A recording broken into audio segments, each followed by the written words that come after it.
Mission formation à la caserne d'Anglette. Ces pompiers apprennent aujourd'hui à forcer une porte, des professionnels mais aussi des volontaires, comme Thierry.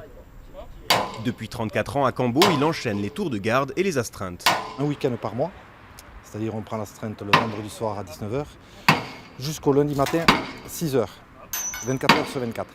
Et après dans la semaine, on a une soirée, c'est-à-dire de 20 h à 6 h du matin. Un planning chargé, d'autant que lorsqu'il n'est pas pompier, Thierry travaille comme chauffeur dans les travaux publics.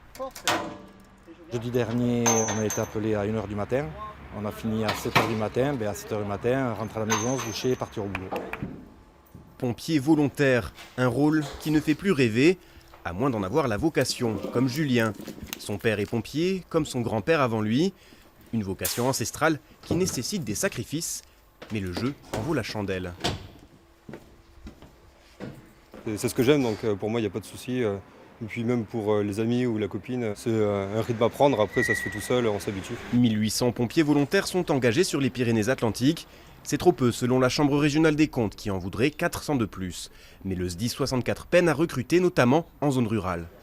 Le constat qui est fait, c'est que nous manquons de sapeurs-pompiers volontaires disponibles en journée. Le sapeur-pompier volontaire qui travaille en journée a de plus en plus de difficultés à être libéré par son employeur pour soit aller en formation, soit partir en intervention.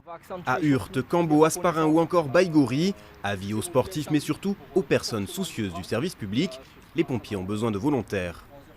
C'est la fin de votre rendez-vous d'info préféré.